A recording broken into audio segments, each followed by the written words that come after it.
অনেকে দেখবেন আল্লাহ নামে জিকির করে। আল্লাহ নামে জিকির করা জায়েজ না জায়েজ, এ ব্যাপারে আমরা বলবো সংখ্যাগরিষ্ঠ আলেমের মতে জায়েজ। ওয়াজকুর ইসমা রাব্বিক, সূরা মুজাম্মিলের এই আয়াতের আলোকে তুমি তোমার রবের নামের জিকির করো। রবের জিকির না, রবের নামের জিকির করো। রবের নাম তো অনেকগুলা, আসমায়ে হুসনা, এর মধ্যে ইসমে আজম সবচাইতে মহান নাম হলো আল্লাহ। আল্লাহকে ডাকছেন আপনি।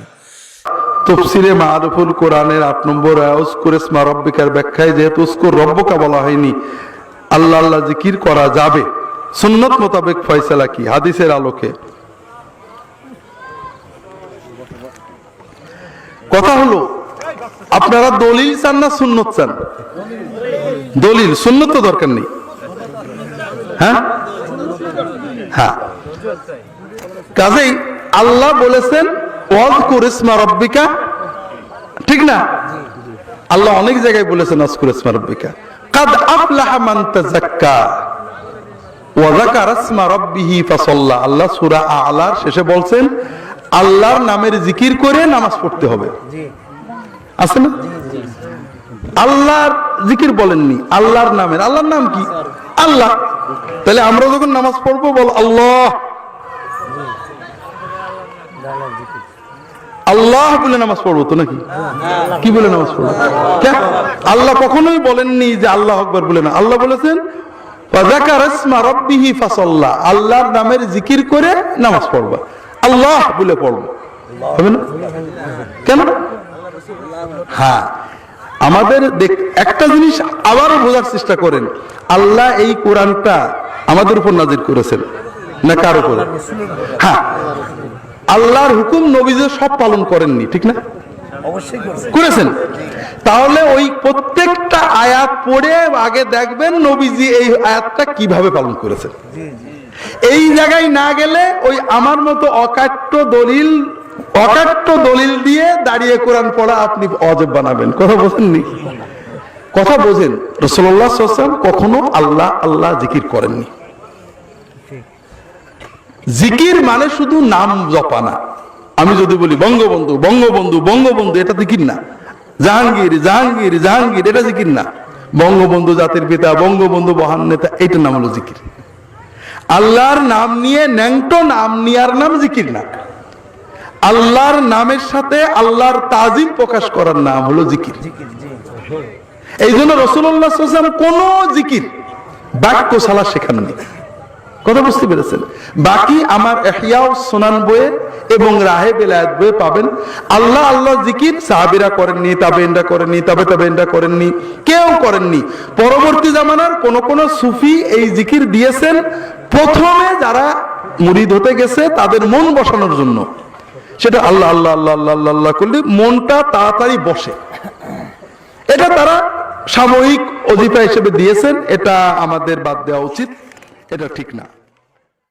হাদিস বর্ণনা করেছেন নবী মুহাম্মদ রাসূলুল্লাহ সাল্লাল্লাহু আলাইহি সাল্লামের প্রিয়তমা বিবি যায়নাব বিনতে জাহশ উম্মুল মুমিনিন রাদিয়াল্লাহু তাআলা আনহা বলছেন যে আন্না নবী সাল্লাল্লাহু আলাইহি ওয়াসাল্লাম দাখাল আলাইহা ফাজিআন। রাসূলুল্লাহ সাল্লাল্লাহু আলাইহি সাল্লাম একদিন ঘাবড়িয়ে, যেন ভয়ভীত। কখন মানুষ ঘাবড়িয়ে যায়? হ্যাঁ, ভয়ভীত হইলে, ভয়ভীত অবস্থায় ঘাবড়িয়ে এই বিবি যায়নাব বিনতে জাহশ রাদিয়াল্লাহু তাআলা আনহার কক্ষে প্রবেশ করলেন বা বাড়িতে প্রবেশ করলেন আর বললেন লা ইলাহা ইল্লাল্লাহ, আল্লাহ ছাড়া কোনো সত্য মাবুদ নেই। লা ইলাহা ইল্লাল্লাহ, উত্তম আল্লাহর জিকির লা ইলাহা ইল্লাল্লাহ। নবী করিম সাল্লাল্লাহু আলাইহি ওয়াসাল্লাম লা ইলাহা ইল্লাল্লাহ বললেন, কিন্তু এইটাই এই উত্তম জিকির বেদাতি জিকিরে পরিণত হবে যখন তরিকাটা নবী সাল্লাল্লাহু আলাইহি ওয়াসাল্লামের নানি আপনার তরিকে করবেন, আপনার বাপ দাদার তরিকে করবেন। কথা বোঝা গেছে কিনা? লা ইলাহা ইল্লাল্লাহ আপনি পড়বেন, আপনার ভাষায় পূর্ণাঙ্গ লা ইলাহা ইল্লাল্লাহ পড়বেন। কথা বোঝা গেছে কিনা? কিন্তু যদি বলেন যে ভাই একটু জিকির করব, আপনার সবাই মহব্বতের সাথে একসাথে জিকির করেন, আর তারপরে এখানে স্টেজে এসে একজন সুর করে শুরু করলো একেবারে সুরের লা ইলাহা ইল্লাল্লাহ, আর আপনারও তার সাথে এক ঝাঁকে পাখির ঝাঁকের মতো সুর ধরে মাহফিলে লা ইলাহা ইল্লাল্লাহ লা ইলাহা ইল্লাল্লাহ শুরু করলেন। এই তরিকা নবী মুহাম্মদ রাসূলুল্লাহ সাল্লাল্লাহু আলাইহি ওয়াসাল্লাম সাহাবায়ে কেরামদেরকে দেননি। সুতরাং উত্তম জিকিরটাকে বেদাতি জিকিরে পরিণত করলেন, গোমরাহ হয়ে গেলেন, পাপের কাজ করলেন। বোঝা গেছে কথা?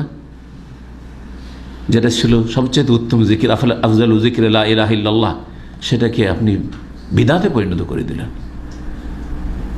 বেদাতি জিকির লা ইলাহা ইল্লাল্লাহ এটা হচ্ছে সাধারণ জনগণের জিকির, এটা পীরেরা শিখিয়েছে। খাস লোকের জিকির আছে, সেটা হচ্ছে গোটা লা ইলাহা ইল্লাল্লাহ এত ভারী করে বলতে হবে না, লা ইলাহাটা বাদ দেন, ইল্লাল্লাহ ইল্লাল্লাহ ইল্লাল্লাহ ইল্লাল্লাহ, ব্যাস। কথা বোঝা গেছে? বেদাতি জিকির আপনার বাপ দাদা পুরোপুরো ভণ্ড পীরদের জিকির, এটা ইসলামী জিকির নয়, এটা আফজালু জিকির হইল না, উত্তম জিকির থাকলো না, বেদাতি জিকির হয়ে গেল। বলছেন আপনি আরো বেশি উন্নতি করেছেন, রুহানিয়াত আপনার আরো উন্নতি করেছে, আধ্যাত্মিকতায় অনেক এগিয়ে গেছেন। সুতরাং ইল্লাহ বলা লাগবে না, লা ইলাহা বলা লাগবে না, ইল্লাহ বলা লাগবে না, কি করতে হবে? আল্লাহু আল্লাহু আল্লাহু আল্লাহু। জি, বেদাতি জিকির, নবী মুহাম্মদ রাসূলুল্লাহ সাল্লাল্লাহু আলাইহি ওয়াসাল্লামের জিকির নয়। জি, সুতরাং আপনি গুমরাহিতে লিপ্ত হলেন, আর এই গুমরাহির পরিণাম জাহান্নাম। কুল্লু বিদআতিন দালালাহ ওয়া কুল্লু দালালাতিন ফিন্নার। দেখলেন কিভাবে বিদআত মুসলিম সমাজে চালু হয়েছে। উত্তম জিকিরটাকে এমন করে দিল বেদাতি জিকির যে জাহান্নামে যাওয়ার কাজ রাত দিন করতেই আছে। বলছে যে আখাসুল খাওয়াস, একবারে খাসের খাস, বিশেষের বিশেষ, একবারে এইরকম লোকের জিকির হচ্ছে তাদেরকে আল্লাহ এত বড় বলা লাগবে না, তাদের শুধু হু হু জিকির করলে হয়। আল্লাহর শেষ কাজ আল্লাহ হু, ওই যে হুটা আছে না, বলছে হু জিকির করলে হয়, হোয়াও বলতে হবে না, ওয়াওটাকে অফ করে দেন। কথা বোঝা গেছে? হুয়া মানে তিনি, হুয়া মানে তিনি, ওয়াও বলা লাগবে না, শুধু হু হু করবেন, ও ও ও ও, এটাই জিকির। নবী মুহাম্মদ রাসূলুল্লাহ সাল্লাল্লাহু আলাইহি ওয়াসাল্লামের আফদালু জিকির, সবচেয়ে উত্তম জিকির লা ইলাহা ইল্লাল্লাহ কি 12 বাজিয়ে দিয়ে জাহান্নামে যাওয়ার কাজ করছে এরা। কথা বুঝতে পেরেছেন? এগুলির সংশোধন, এইটাও সংশোধন, সবচেয়ে বড় সংশোধন, যে কালেমাতেই ভেজাল, উত্তম জিকিরেই ভেজাল, সব কিছুতেই ভেজাল, আকীদায় ভেজাল, ইবাদতে ভেজাল, নামাজে ভেজাল, নামাজের শুরুতে 3 ভেজাল দিয়ে শুরু, নামাজের শেষখানেও ভেজাল, নামাজের ভিতরেও ভেজাল, নারী পুরুষের নামাজ আলাদা আলাদা, ভেজালে ভরা সব।